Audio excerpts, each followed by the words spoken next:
સમાચાર લોકોને લોભામણી લાલચો આપી છેતરપિંડી કરતી ટોળકી ઝડપાઈ। અલગ અલગ બેંકમાં નવા બેંક એકાઉન્ટ ખોલાવી કમિશનની લાલચ આપી ઠગાઈ।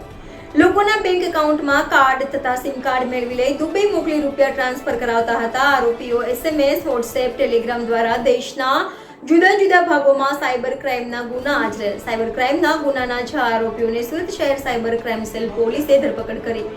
પોલીસે આરોપીઓ પાસેથી 9 મોબાઈલ ફોન, 1 આઈપેડ, 16 કેનરા બેંકની કીટ, 19 અલગ અલગ ડેબિટ કાર્ડ કબજે કર્યા। 78 sim card, 2 HDFC bank passbook, 6 Canara બેંકના એકાઉન્ટ ઓપનિંગ ફોર્મ સહિત અન્ય ડોક્યુમેન્ટ જપ્ત કર્યા। પોલીસે આ ગુનાના અન્ય 11 આરોપીઓને વોન્ટેડ જાહેર કર્યા છે। NN news Surat.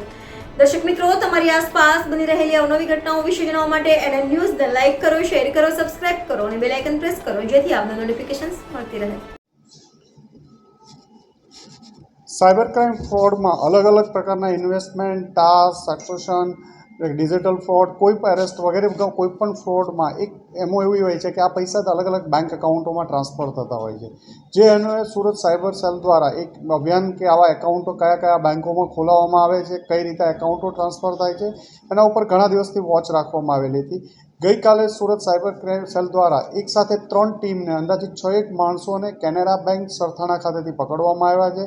જેમાં જેઓના નામ જોઈએ તો રાજ રયાણી, વિજય ઓડ, મહેશ ભડિયાદરા, ચંદ્રેશ કાકડિયા, હાર્દિક દેસાઈ અને ચેન્નઈનો એક થન્નીગલ થેરુગનમ જે સેલમ ચેન્નઈનો છે। આ 6 લોકોની ધરપકડ કેનેરા બેંક સરથાણા ખાતેથી કરવામાં આવી હતી।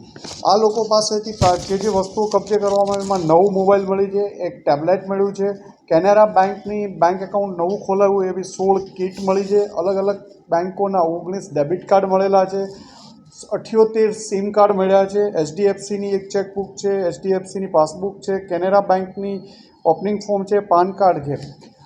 આ લોકો જે જરૂરિયાતમંદ માણસો હોય એવાના બેંક એકાઉન્ટ ખોલાવી અને આ અલગ અલગ એકાઉન્ટો આ અલગ અલગ માધ્યમો મારફતે ટેલિગ્રામ છે, વોટ્સએપ છે કે ઇન્સ્ટાગ્રામ છે, આ મારફતે આ લોકો એકાઉન્ટો વેચતા હોય છે લઈને અને આ એકાઉન્ટોનો સાયબર ક્રાઇમના અલગ અલગ જગ્યાએ ફ્રોડ થતો હોય છે અને મેક્ઝિમમ એકાઉન્ટો આ લોકો ઇન્ડિયા બહાર મોકલી આપતા હોય છે। સાથે એ જ નંબર ઉપર એક પ્રી એક્ટિવેટ સિમ કરાવી દે છે, એ એકાઉન્ટ સાથે એને લિંક કરાવી દે છે। પછી એની એકાઉન્ટની પાસબુક કે ડેબિટ કાર્ડ જે ઇન્ટરનેશનલ ઓપરેટ થઈ શકે એવા ડેબિટ કાર્ડ ખોલવામાં આવે છે અને બહારના રાજ્યોમાંથી અને બહારના દેશોમાંથી આ ઓપરેટ કરવામાં આવે છે। એટલે એક સુરત સાયબર ક્રાઇમ સેલ દ્વારા એક સારી સફળતા મળી છે। 6 માણસો પકડવામાં આવ્યા છે, જેમાં ચેન્નઈનું કનેક્શન ખુલ્યું છે, દુબઈનું કનેક્શન ખુલ્યું છે, અલગ અલગ 17 જણાના નામ આ તપાસ દરમિયાન ખોલવામાં આવ્યા છે।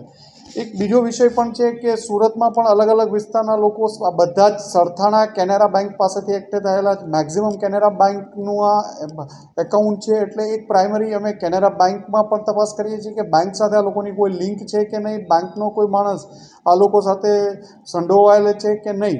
આ ઉપરાંત આ એકાઉન્ટમાં ટ્રાન્ઝેક્શન સાથે કમિશન પણ આ લોકોને મળતું હતું। એટલે માનો કે આ એકાઉન્ટ છે એમાં 1 મહિનો ચાલે છે તો 1 મહિનામાં જે ટ્રાન્ઝેક્શન થાય છે એના ઉપર પણ આ લોકો કમિશન લેતા હતા। એક એકાઉન્ટમાં 10,000થી લઈ 1.5 લાખ રૂપિયા સુધીના પૈસા આ લોકો આરોપીઓ મેળવતા હતા।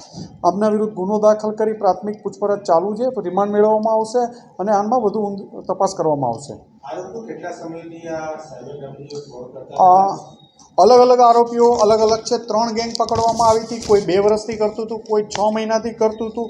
ચંદ્રેશ કાકડિયા વિરુદ્ધ 6 ગુના દાખલ થયેલા છે, જેમાં 2023માં પણ સાયબર ક્રાઇમના 2 ગુના દાખલ થયેલા છે। એટલે એક અલગ અલગ સાયબર ક્રાઇમની એક આખી ગેંગો અલગ અલગ 3 ગેંગો પકડાયેલી છે। આ તમિલનાડુ છે એ ટેલિગ્રામથી આ એકબીજાના સંપર્કમાં આવ્યા હતા અને આની પહેલાં પણ એ અહીંયા આવીને એકાઉન્ટ લઈ ગયેલો હતો। તમિલનાડુવાળો જે થન્ની ગયેલ છે એનો બ્રધર અરુણ દુબઈ છે અને દુબઈ, ચેન્નાઈ એક આ લોકોના આપણા લઈ અને સાયબર ફ્રોડના અલગ અલગ જગ્યા એકાઉન્ટોનો ઉપયોગ થતો હતો।